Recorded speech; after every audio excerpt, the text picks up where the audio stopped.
আয়োজন করেছে। আজকের এই দিনটা স্বাধীনতা এনে দিয়েছে জিয়াউর রহমান।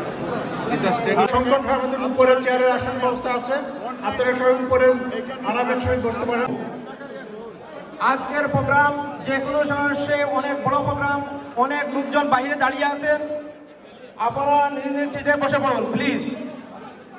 নেতৃবৃন্দ, আপনাদেরকে নিজ নিজ সিটে বসার জন্য অনুরোধ করা যাচ্ছে। যাকে টক শুতে দেখলেই অনেক আওয়ামী লীগের বুট চুরেরা আসতে চায় না, সেই আতঙ্কের নাম সংগ্রামী জননেতা যুক্তরাজ্যের সভাপতি জনাব আলহাজ এম এ মালেক ভাই।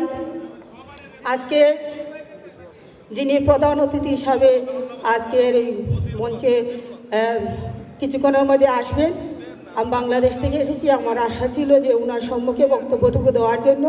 তারপরে বলতেছি আজকের প্রধান অতিথি হিসেবে যিনি উপস্থিত থাকবেন, যার দমনী শিরা উপশিরায় শহীদ রাষ্ট্রপতি জিয়াউর রহমানের উত্তরসূরি, দেশনেত্রী, কারা নির্যাতিত নেত্রী, 3 বারের সফল প্রধানমন্ত্রী সাবেক দেশনেত্রী বেগম খালেদা জিয়ার উত্তরসূরি, আগামী রাষ্ট্রনায়ক তারুণ্যের অহংকার জনাব তারেক রহমান এবং বিভিন্ন জায়গা থেকে আগত আমাদের জাতীয়তাবাদী পরিবারের সংগ্রামী ভাই বোনেরা, আসসালামু আলাইকুম। আমি আমার বক্তব্যের শুরুতেই আমার ব্যক্তিগত পক্ষ থেকে এবং বাংলাদেশ জাতীয়তাবাদী দল মহানগর মহিলা দলের পক্ষ থেকে জানাই সংগ্রামী অভিনন্দন। আসলে এই বিপ্লবক সংহতি দিবস সম্বন্ধে এখানে আমরা যারা দল করি সকলেই আমরা জানি এবং আরও নেতৃবৃন্দ আছেন, ওনারা বলবেন। তারপরেই বলবো, এই বিপ্লবক সংহতি দিবসের যদি না হতো তাহলে বহুদলীয় গণতন্ত্র, বাক স্বাধীনতা, সংবাদপত্রের স্বাধীনতা, স্বনির্ভর বাংলাদেশ আমরা পেতাম না। আপনারা সকলেই জানেন, দীর্ঘ 14 বছরের নির্যাতিত নিপীড়িত এই দুঃশাসন শেখ হাসিনা বুট চুরের জন্য আমাদের বাংলাদেশ আজ মহাসংকটের দ্বার প্রান্তে। আমি যে কথা না বললেই নয়, আমি ল কলেজের সাবেক বিবি, সেই হিসাবে আপনারা দেখেছেন গতকালকে আমার পরের যে জিএস ছিল আফম কামালার ছোটো ভাই, তাকে নির্মমভাবে আওয়ামী লীগের গুন্ডারা, ছাত্রলীগের গুন্ডারা তাকে নিহত করেছে। আমি এখানে দাঁড়িয়ে এর তীব্র নিন্দা প্রতিবাদ জানাই। কারণ আপনারা দেখেছেন আগামী 19শে নভেম্বর আমাদের সিলেটে গণসমাবেশ হবে। তারা সেই আতঙ্কে আতঙ্কিত হয়ে অনেক আগ থেকে কখনো পরিবহন ধর্মঘট, কখনো 145 জারি করতে সর্বশেষ আমার ভাই আফম কামালকে রক্তে রঞ্জিত করেছে আমাদের সিলেটের রাজপথ। আমি খুনি বুটচুর শেখ হাসিনাকে বলতে চাই, কোনো কিছু দিয়ে আপনি সিলেটের শাহজালালের 360 আউলিয়া শাহপরানের পুণ্যভূমিকে থামিয়ে রাখতে পারবেন না। যে কোনো আন্দোলন সংগ্রামে এই শাহজালাল শাহপরানের পুণ্যভূমি সিলেট থেকেই শুরু হয়।